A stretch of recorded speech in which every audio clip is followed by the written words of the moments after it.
Imagine a material so revolutionary it was called a miracle, yet so hazardous it's a ticking time bomb.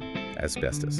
And today, we're diving deep into the global fight to ban this hidden killer. Right. The stakes. Yeah. Incredibly high. Over 70 countries still allow the use of this known carcinogen. Yeah. It begs the question, why? And what can we do about it? It is fascinating, isn't it? I mean, the dangers of asbestos have been well documented for decades. Yet it remains this persistent global issue. It really highlights the interplay of economics, politics, and public health that often surrounds these types of hazardous materials. Absolutely. And to help us navigate this very complex issue, we're joined today by Jack Whitehead, owner of NO1 Asbestos Removal Melbourne. Great. Jack brings firsthand experience from Australia's successful asbestos ban Yes. and the ongoing efforts to manage its legacy. Jack's on-the-ground perspective is invaluable. To have someone who deals with the very real consequences of asbestos every day adds a crucial dimension to our conversation. Absolutely. Welcome, Jack. We're so glad to have you here. Thanks for having me. It's great to be here. Jack, before we dive into the global picture, let's start with the basics. For those who might not be familiar, can you explain what asbestos is and why it's so dangerous? Sure. Asbestos is a naturally occurring group of minerals. They were very widely used in construction and manufacturing for decades because of their strength, their heat resistance, and affordability. You could find it everywhere: insulation, roofing, flooring, even brake pads. But the problem is, when asbestos fibers are inhaled, they can lodge in the lungs, and over time cause serious diseases like mesothelioma, lung cancer, asbestosis. And the scary part is these diseases can take years, even decades, to develop. That's a crucial point, Jack. This long latency period of these diseases makes it even more insidious. Yeah. People might be exposed to asbestos without even realizing it. Right. And the health consequences might not show up for 20, 30, even 40 years later. Yeah. That makes prevention and early detection extremely difficult. That delayed impact is really frightening. It's like a ticking time bomb. Yeah. Jack, you mentioned asbestos was used in all sorts of products. Oh, it was, yeah. Can you give us a sense of just how widespread its use was? It was everywhere, Phoebe. Yeah. In Australia, before the ban in 2003, you'd find asbestos in homes, schools, hospitals, offices, you name it. It was seen as a wonder material. It was used extensively. Right. We're still dealing with the consequences of that widespread use today, Wow. even though we banned it over 20 years ago. Yeah. That's what we call the legacy of asbestos. So even with a ban in place, the story of asbestos doesn't just end there. No. It's something that countries considering bans need to be aware of these long-term implications. For sure. Can you elaborate on what these legacy issues look like in Australia, Jack? It's an ongoing challenge. We're constantly finding asbestos in older buildings that are being renovated or demolished. Right. It can be hidden in walls, ceilings, pipes. You never really know for sure until you start working on a structure. Oh. And the removal process is complex and costly. It requires specialized equipment and trained professionals to ensure the asbestos is safely contained and disposed of. That's a critical point, Jack. The safe removal and disposal of asbestos are as important as the ban itself. Absolutely. Without proper protocols, you risk creating new contamination sites and exposing more people to this hazardous material. It sounds like a huge undertaking. Jack, from your experience on the ground, what are some of the biggest challenges you face in dealing with these legacy issues? One of the biggest challenges is identifying asbestos in the first place. Right. It's not always obvious, especially in older buildings where records might be incomplete or inaccurate. We often have to rely on testing to confirm the presence of asbestos, which can add time and expense to the process. And then there's the issue of public awareness. Many people still don't understand the risks associated with asbestos, which can lead to them unknowingly disturbing it during renovations or DIY projects. So it's not just about removing asbestos, it's also about educating the public about the ongoing risks, even in countries like Australia where it's been banned. What are some of the things that homeowners or renovators need to be aware of, Jack? The key message is, if you're dealing with an older building, especially one built before the mid-1980s, always assume asbestos is present until proven otherwise. Don't try to remove or disturb any materials that you suspect might contain asbestos. Always get it professionally tested and removed if necessary. It's better to be safe than sorry. That's sound advice, Jack. It's a reminder that even though asbestos is banned in many countries, the legacy of its use can linger for decades. And that raises a broader question: can we ever truly escape the shadow of asbestos? We'll delve deeper into that question and explore the global efforts to ban asbestos in the next part of our deep dive. So we've seen how the legacy of asbestos continues to pose challenges, even in countries like Australia where it's been banned. But what about the countries where it's still being used? What are the hurdles to achieving a global ban on asbestos? That's the million-dollar question, Phoebe. There are a number of factors at play, but I think one of the biggest roadblocks is the economic argument. In many developing countries, asbestos is still seen as this cheap and readily available building material. The industry lobbies hard, pushing the narrative that banning asbestos would be economically devastating. So it's a classic case of profits over people, short-term gains versus long-term health risks. Precisely. But what's often overlooked in this economic argument is the long-term cost of asbestos-related diseases. The healthcare burden, the loss of productivity, the human suffering those costs are rarely factored into the equation. It's like kicking the can down the road. Yeah. You might save money in the short term, but ultimately you're just delaying the inevitable. Exactly. Potentially making the problem even worse. That's exactly what we're seeing in some countries. They're repeating the same mistakes that countries like Australia made decades ago. Prioritizing short-term economic gains over the long-term health and well-being of their citizens. Jack, you've been on the front lines of this fight for a long time. I have, yeah. From your perspective, what are the most effective strategies for countering this industry pushback and pushing for bans? I think one of the most effective strategies is to highlight the human cost of asbestos. Sharing the stories of people who have been affected by asbestos-related diseases can be incredibly powerful. It puts a face to the statistics and reminds people that this is not just an abstract issue. It's about real people's lives. It's about making the invisible visible. Absolutely. Personal narratives have a way of cutting through the noise and connecting with people on an emotional level. And I think it's also important to emphasize that there are viable alternatives to asbestos. Right. The industry often claims that there's no substitute, but that's simply not true.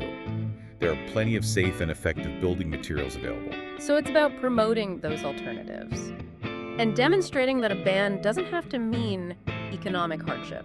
Exactly. And I think it's also about holding the industry accountable for the damage it's caused. In Australia, we've had some success with asbestos victims and their families taking legal action against companies that expose them to asbestos. These lawsuits not only provide some measure of justice for the victims, but they also send a message to the industry that they can't continue to operate with impunity. That's an interesting point, Jack. The threat of legal action can be a powerful motivator for change. It seems like there's a multi-pronged approach here. Raising awareness, highlighting the human cost, promoting alternatives, and holding the industry accountable. But it's a global fight, right? It's not just about what happens in individual countries. You're right, Phoebe. This is a global issue that requires a global response. And that's where international organizations like the World Health Organization and the International Labor Organization play a crucial role. They're working to raise awareness, promote best practices, and advocate for a global ban on asbestos. So there's a lot of work being done on the international level. But what about the role of individual citizens? What can ordinary people do to support this movement? One of the most important things people can do is educate themselves about the dangers of asbestos. Learn about the history, the health risks, the industry tactics. The more you know, the better equipped you'll be to advocate for change. And don't be afraid to speak up.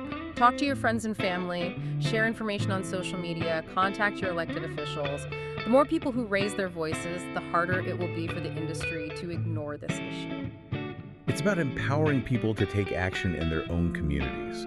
Are there any specific organizations or campaigns that people can get involved with, Jack? There are a number of great organizations working on this issue. The International Ban Asbestos Secretariat is a good resource for information and ways to get involved. And there are also many grassroots organizations around the world working to raise awareness and push for bans. A quick online search will likely turn up some groups in your area. That's a great point, Jack. And I would add that supporting these organizations can be as simple as sharing their content on social media or making a small donation. Every little bit helps. So we've talked about the challenges, the strategies, and the ways individuals can make a difference. But I'm curious, Jack, you've dedicated your career to tackling this issue. What keeps you going? What gives you hope? Well, I've seen the devastating impact of asbestos firsthand. I've lost friends and colleagues to asbestos-related diseases. It's a deeply personal issue for me. But what keeps me going is knowing that we can prevent future suffering. We can make a difference, and we are making a difference. Every country that bans asbestos, every company that stops using it, every life we save is a victory. It's a step towards a world where asbestos is no longer a threat. That's a powerful message of hope, Jack, and it's a reminder that even in the face of a daunting challenge, individual actions can make a difference. But as we've seen, even with bans in place, the legacy of asbestos persists. So how do we deal with this ongoing threat? How do we create a world that's truly free from asbestos? We'll explore those questions in the final part of our deep dive. We've heard about the fight for global bans and the challenges of dealing with asbestos even after it's outlawed. Yeah. It makes you wonder, can we ever truly be free from the threat of asbestos? It's a complex question, Phoebe. Yeah. Even with complete bans, we're still grappling with this legacy of its past use. It's a stark reminder that some materials leave a long and dangerous shadow. Jack, as someone dealing with this legacy every day, what are your thoughts on achieving a truly asbestos-free future? Is it even possible? It's a tough one, Phoebe. Yeah. Complete eradication is a massive goal. Right. But I believe it's something we need to strive for. We have to think long term, you know. It's not just about stopping the use of asbestos today. It's about managing the risks for generations to come. So how do we do that? What does that long-term strategy look like? Well, I think it has to be a multifaceted approach. Firstly, ongoing public awareness is crucial. Right. Even in countries with bans, people need to understand the risks, especially when dealing with older buildings. We can't let complacency set in. Education is definitely key. What else, Aidan?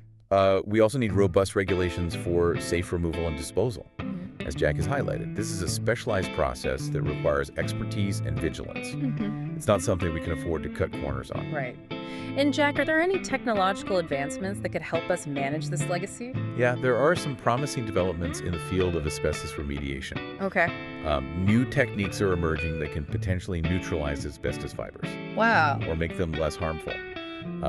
Research in this area is vital. That's encouraging to hear. It sounds like there's a lot of work ahead, but there's also hope. But let's zoom out for a moment. Sure. Jack mentioned the goal of complete eradication. Right. Isn't that a bit idealistic? Realistically, can we ever fully eliminate the risk? Well, it's true that asbestos is a persistent problem. Yeah. But I think aiming for eradication, even if we don't fully achieve it, sets the right tone. It shows we're serious about protecting public health and that we're not willing to accept the status quo. It's about sending a clear message that asbestos is unacceptable. Right. And that message has to be global. We need international collaboration to share knowledge, resources, and best practices. No country can solve this alone. That makes sense. It's about a collective effort, a shared responsibility. And I think it's also about learning from our mistakes. We've seen the devastating consequences of asbestos use. We need to use that knowledge to inform our decisions about other potentially hazardous materials. We need to be proactive, not reactive. So it's about applying the lessons of asbestos to a broader context. That's a powerful takeaway. It is. As we wrap up this deep dive, what's the most important message you want our listeners to take away, Jack? I want people to understand that asbestos is not just a problem of the past. It's an ongoing issue that affects people around the world. But it's not a hopeless situation. We can make a difference. By staying informed, speaking up, and supporting organizations working on this issue, we can create a future where asbestos is no longer a threat. That's a message of hope and empowerment. Aidan, any final thoughts? I think Jack summed it up perfectly. This is an issue that demands our attention, but it's also one where our actions can truly make a difference. Right. Let's not forget the human cost of asbestos, and let's work together to build a safer future. Thank you both for sharing your expertise and insights with us today. This has been a truly illuminating deep dive into a complex and challenging issue. It's been a pleasure to be part of this conversation. Thanks for having me. It's been an honor. And to our listeners, thank you for joining us on this journey. Remember, stay curious, stay informed, and stay engaged in creating a healthier world for all. Until next time, stay safe and stay well.